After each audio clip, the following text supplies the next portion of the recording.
emotional, spiritual support and opportunities to serve and transform communities with the aim of raising a transformed generation.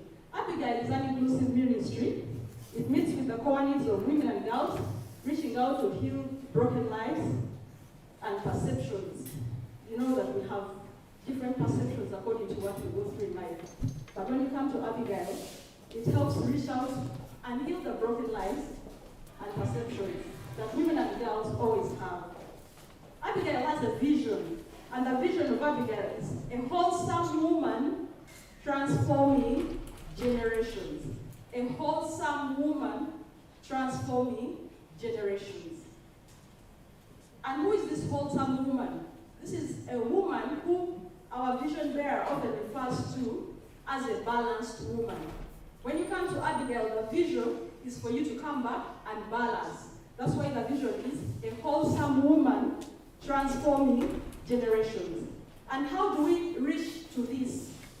Through Abigail, there is mentoring and empowering women and girls through coaching and nurturing. So our vision bearer was called to start this ministry, and through this ministry, we get mentorship, we get empowerment through coaching and nurturing. Then you can ask yourself, but how does this come? Yeah, still there was a guidance. There are guiding principles that help the ministry of Abigail to help accomplish whatever I have talked about in the mission. And the guiding principles are three. First of all, there is principle number one, the principle of restoration in Abigail. And to restore you in Abigail, there are different departments that have been created to bring back restoration in the lives of a woman. Every woman that is here, or a woman that you meet, has a place where they fall, if you find out. But you will find them in Abigail, because through restoration, there are prayer seminars, there are counseling sessions, there are social gatherings, and these are in the departments of, there's a department called Prophetess Anna.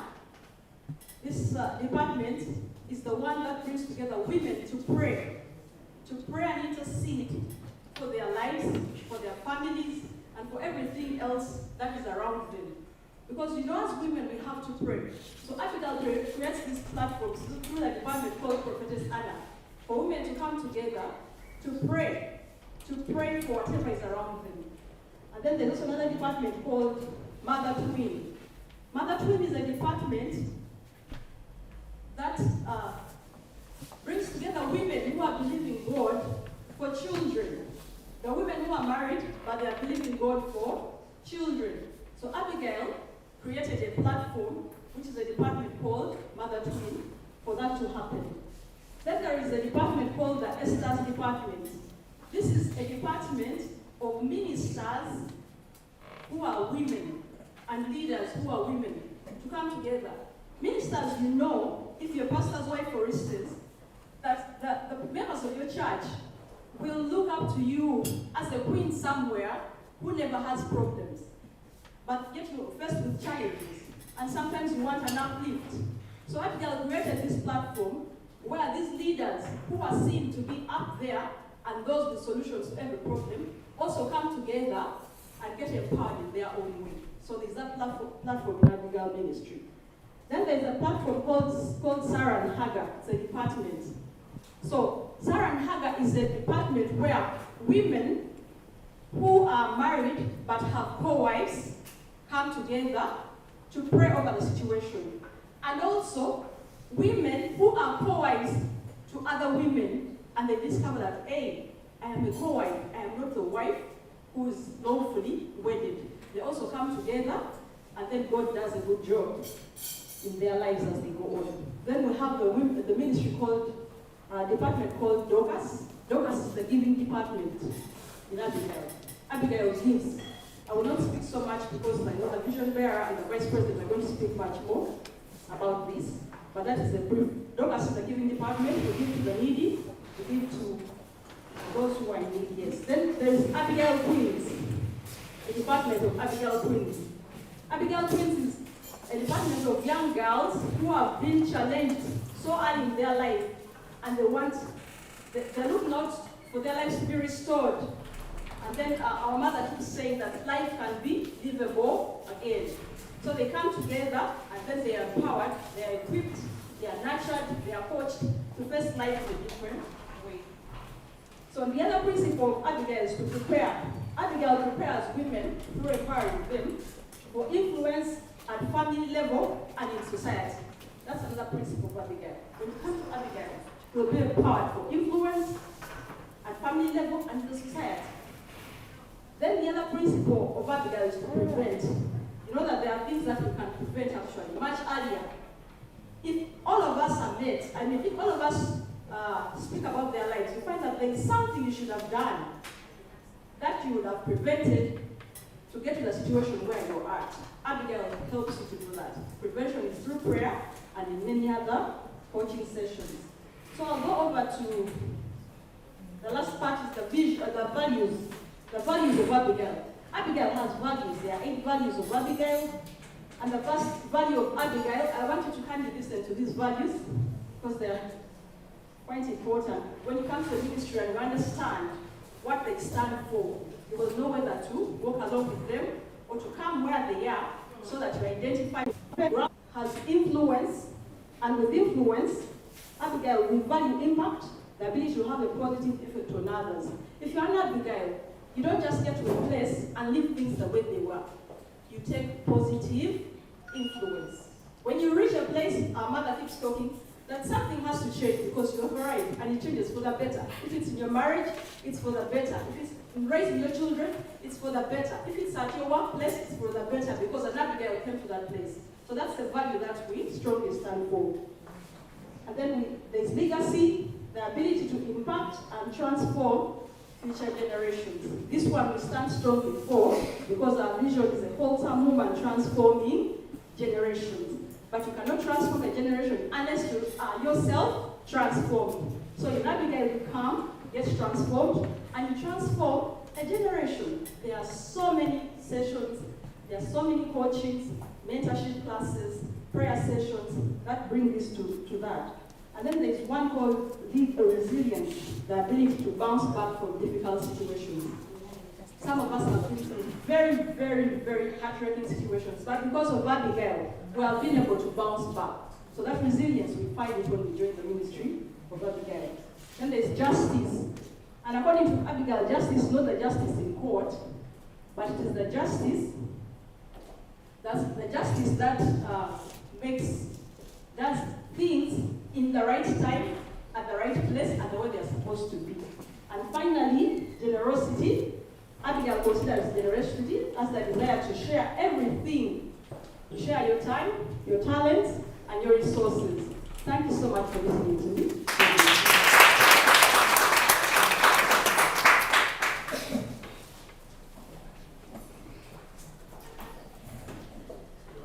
Let us give a bigger hand clap to Secretary for Abigail. Yes, and as we are winding up, I want to appreciate you say Provia and Harriet. Clap for them.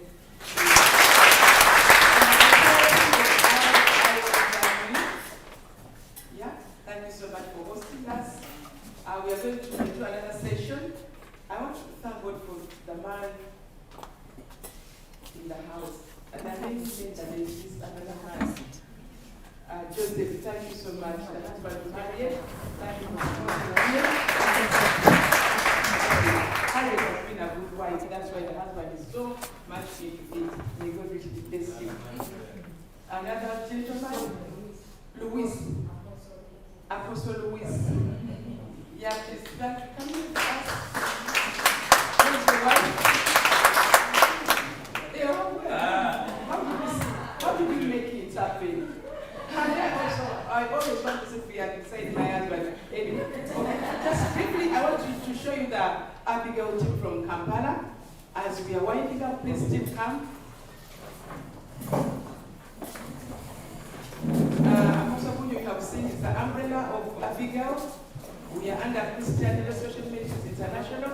These are the wonderful ladies we are working with. This is Christine Segawa, my vice president. By the way, I'm the president of Abigail. She is my vice president, and we have Sylvia Chebine. She's our chairperson, and we have Nakamate. She's Esther Nakamate. She is also a wonderful minister in Abigail. Then we have Sylvia. She's my PA, and she is the general secretary of Abigail, and she's the CEO of Christian Restoration Ministries International, the mother. Yeah. And this is Edith, our consultant, Madame Edith Pisari, and this is Madame Ruth Ruwama, our treasurer, and this is another young girl, Becky. She's also part of us, and we have Mrs. Kajuri, she's the pastor's wife. We have Narongo, she's in the part Narongo Waga. Rebecca, she's in the part of prayer. Yeah, I think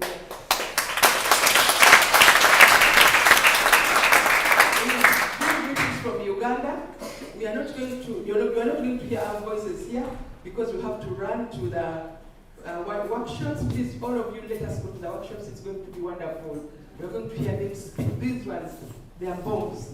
They're just keeping quiet, but they are real bombs. Thank you so much for being Abigail. Yeah.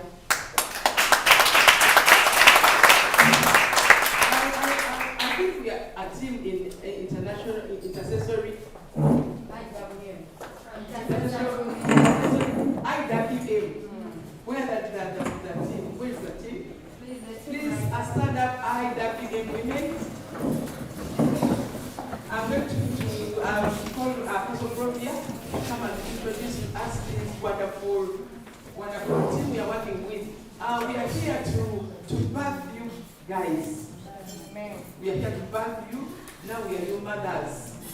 That's why Father has to come.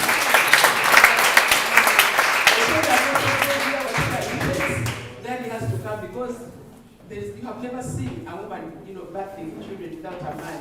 So he had to come as a father, and he has done it well.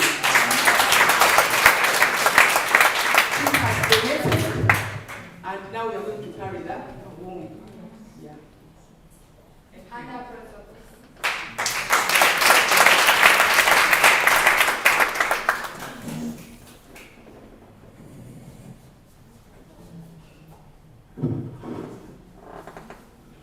All right, let me request the leadership of IWM, Omega leaders, to stand up without wasting time because we are really running short. The leaders, please come in front. Let's rush to save time. We are soldiers. IWM, let's appreciate our leaders.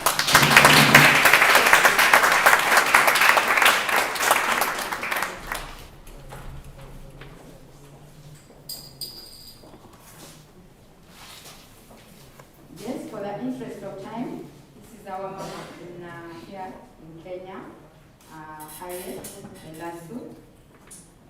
When I mention that you appreciate, this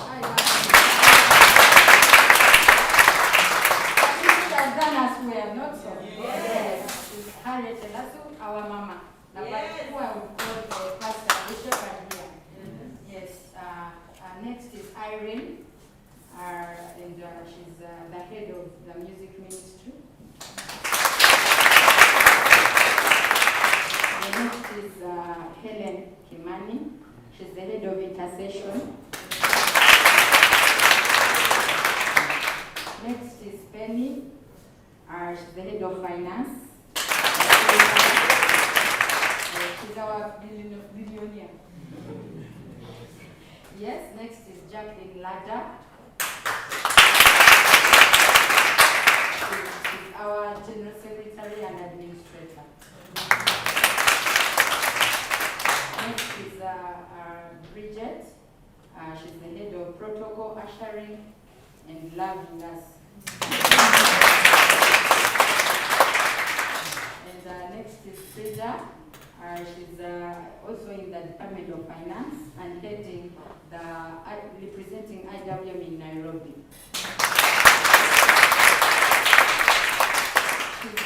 Frida is our mama in Nairobi. We have one missing who's called Anne, who's our representative in Kisumu.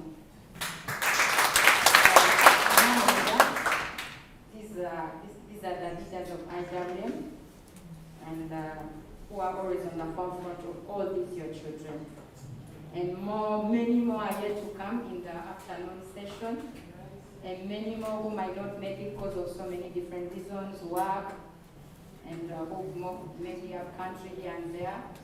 But these are the forefronts of IWM. And I want to appreciate them in your presence for making it happen in my absence.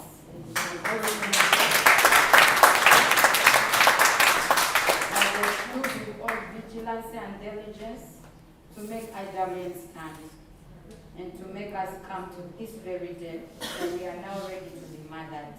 Thank you, Mom. Thank you, Dad, for allowing to mother us. We will share more in the afternoon session. Now it's time for workshop. I don't want us to miss out anything. They came, the Lord packaged them. So I don't want to deprive us any minute. So let us appreciate them as they take their seats.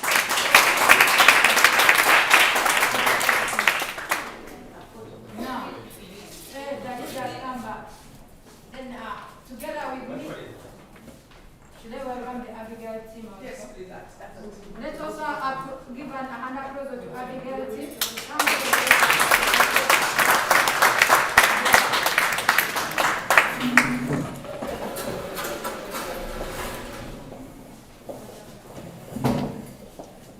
Let's do it quickly.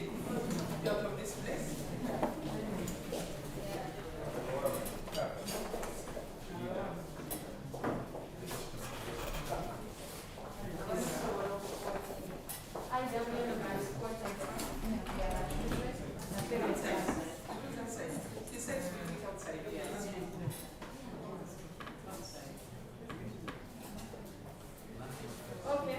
As we move outside, it's time for workshop. After people immediately connect to the workshop, the married will remain here.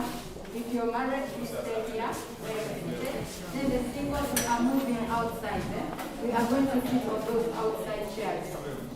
The singles. So let me request the builder to lead the singles